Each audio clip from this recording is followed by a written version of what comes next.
Öncelikle hepinize merhaba arkadaşlar. Bugün Doctor Strange'in MCU'da kullandığı tüm büyüleri sizlere anlattığım bir video ile karşınızdayım. Videoya geçmeden önce destek olmak için abone olmayı ve videoyu beğenmeyi unutmayın. 2016 yılında gösterime giren Doctor Strange'den bu yana ünlü büyücü Marvel sinematik evreninin en güçlü ve çok yönlü kahramanlarından biri olduğunu bizlere kanıtladı. Doctor Strange'in MCU'daki yolculuğu boyunca mistik sanatlar ustası birçok filmde yer alarak çok sayıda büyü yaptı. Bir dönem Sorcerer Supreme yani Yüce Büyücü unvanını bile elinde bulunduran bir sihir dehası olan Stephen Strange'in sihirli sanatları olan doğal yeteneği bazı etkileyici büyü yeteneklerini kazanmasını sağladı. Doctor Strange'in en etkileyici güçlerinin bazıları Levitation pelerini, Sling yüzükleri ve hatta her şeye gücü yeten Agamotto'nun gözü gibi büyülü eşya ve nesneleri kullanmasından kaynaklanmaktadır.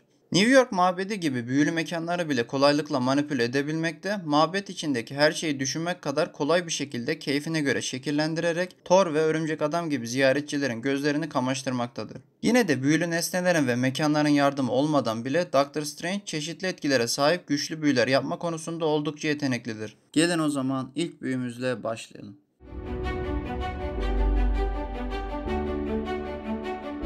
MCU'nun büyü topluluğu tarafından uzun zamandır hafife alınmaması gereken bir sanat olarak uyarılan Doctor Strange'e Dreamwalking'i kullanma konusunda Scarlet Witch'in izinden gitmekten başka seçenek bırakılmamıştı. Bu büyü kullanıcının farklı boyutlardan başka bir versiyonunun bedenine zorla sahip olmasını ve kontrol serbest bırakılana kadar hedef varyantın bilincini uzaklaştırmasını sağlıyor. Şaşırtıcı bir şekilde Doctor Strange bu gücü çoklu evren varyantının cesedine girmek için kullandı ve büyünün taşıyıcısının mutlaka canlı olması gerekmediğini bizlere kanıtladı.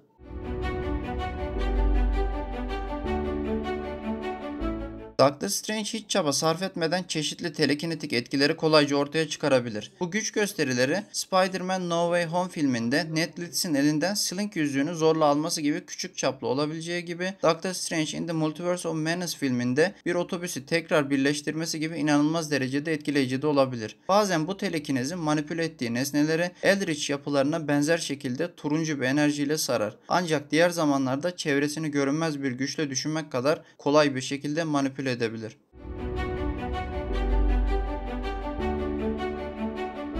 Teknik olarak tanımlanabilir bir büyü olmasa da Doctor Strange in the Multiverse of Madness filminden itibaren savaşta çeşitli büyülü canavarları ve eşyaları çağırma yeteneğini defalarca göstermiştir. Strange'in filmdeki gizemli büyü çağırma listesinde büyülü bir balta, dev bir kedi kafası, bir çift yüzenel ve hatta devasa yılanlar yer alıyor. Büyülü varlıklardan yararlanma konusundaki becerisi doğaüstü olaylara kadar uzanıyor ve şeytani lanetlilerin ruhlarının gücünü kullanarak Scarlet Witch'i kısa süreliğine alt etmesini sağlıyor.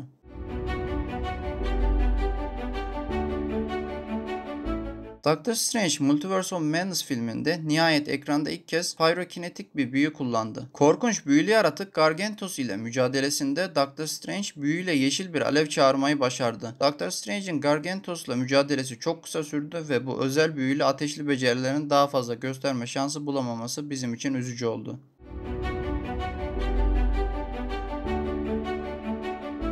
Agamotto'nun gözünden ve içindeki sonsuzluk taşından kendine özgü bir büyü olarak ayrılan Doctor Strange, kendi yaptığı bu eserin üzerine güçlü bir mühür yerleştirdi. Ebonimov, Strange'in boynundaki zaman taşını ele geçirmeye çalıştığında koruyucu büyü devreye girerek Ebonimov'un elini ciddi şekilde yakmıştı. Doctor Strange'in de belirttiği gibi bu basit bir büyü ama kırılması çok zor.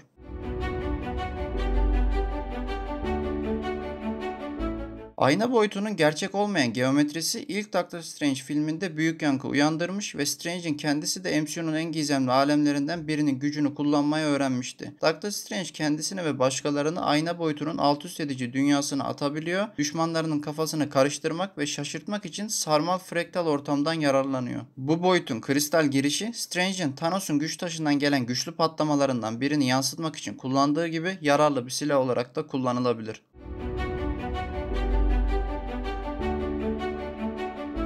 Resmi olarak hiçbir zaman adıyla anılmasa da Avengers Endgame'in final savaşında Doctor Strange'in yaptığı büyü Marvel Comics'in Ike Talon'un Icy Tendency ile güçlü bir benzerlik taşıyor. Büyü topraktan yükselen mor spektral dallar şeklinde kendini gösteriyor ve Thanos'un talihsiz askerlerini yakalayıp tekrar yere çarpıyordu. Büyünün dondurma özelliği belirgin bir şekilde eksik olsa bile bu saldırının gerçekten de Ike Talon'un buzlu sarmallar olma ihtimali yüksektir.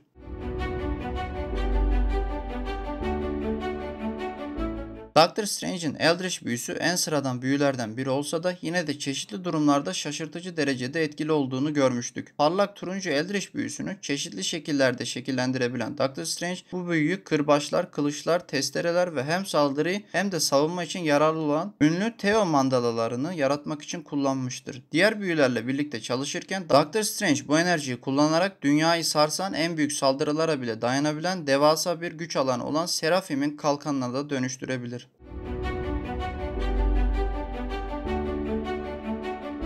Hiçbir büyücü etrafta savuracağı temel bir enerji tabanlı ve menzilli bir büyü olmadan mükemmel sayılmaz ve Doctor Strange de kesinlikle bir istisna değil. Strange'in pek çok büyüsü gibi Beltak'ın şimşekleri de yüce büyücünün Titan'da Thanos'la yaptığı savaşta en çok işe yarayan büyü oldu. Parlak turuncu bir büyülü yıldırım yayı olarak ortaya çıkan Beltak'ın şimşekleri Thanos'u Titan'ın kayalık yüzeyinde kovalarken hedeften diğerine sıçrayabiliyor ve yarattığı hasarı birbirine zincirliyor gibi duruyordu.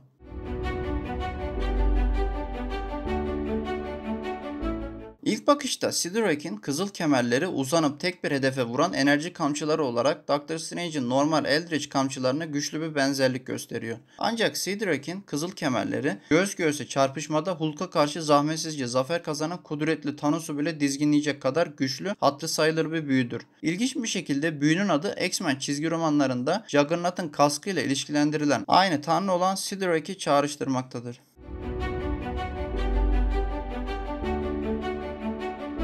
MCU boyunca birçok kez Doctor Strange çizgi romanlardaki imza büyülerinden biri olan Vetump rüzgarlarını serbest bıraktı. Bu saldırgan büyü bir uzay aracının geri çekilmesini engelleyecek ve hatta bir göl büyüklüğündeki suyu kasırga benzeri püskürmelere yönlendirecek kadar güçlü bir rüzgar estiriyor. Orijinal adıyla Whirling Winds of Vetump olarak bilinen bu büyü kaynak materyalde Doctor Strange'in büyücülüğünün temelini oluşturmaktadır.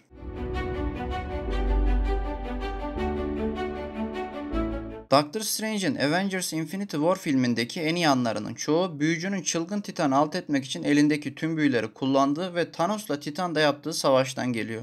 Çizgi romanlardan doğrudan alınan bu büyülerden biri de Icon'un imgeleriydi ve büyücünün düzinelerce klonunu ortaya çıkarmasına olanak tanıyordu. Bu klonlar da büyüyü kullanarak Doctor Strange'e benzeyen gerçek bir ordu oluşturuyordu. Bu illüzyonlar gerçek Doctor Strange kadar güçlü olmasa da hayali görüntülerden oluşan bir orduyu hızlı bir şekilde çağırma yeteneğinin inkar edilmez derecede kullanışlı bir büyü olduğu ortada.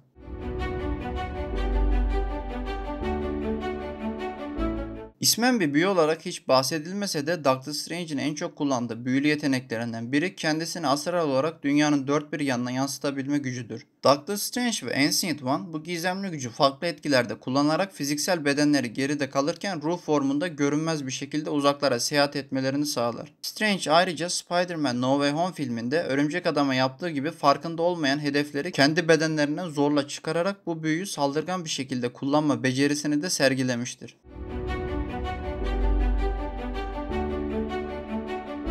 Kafkol ürünleri Doctor Strange'in insanların anılarını küresel olarak değiştirmek için kullanabileceği ve çoklu evrenin dokusunu manipüle edebileceği bir büyüdür. Spider-Man No Way Home filminde Stephen Strange bu büyüyü kullanarak Peter Parker'ın anılarını evrensel ölçekte siler ve çoklu evrendeki herkesin onun varlığını unutmasını sağlar. Ancak büyü kesintiye uğradığında bütün Örümcek Adam'ın kötü adamlarını yeni evrenlere getirmekte dahil olmak üzere bazı tehlikeli yan etkileri olabileceğini görmüştük. Evet arkadaşlar, video bu kadardı. Siz de görüşlerinizi ve fikirlerinizi yorumlar kısmında belirtebilirsiniz. Destek olmak için abone olmayı ve videoyu beğenmeyi unutmayın. Kendinize çok iyi bakın. Hoşça kalın.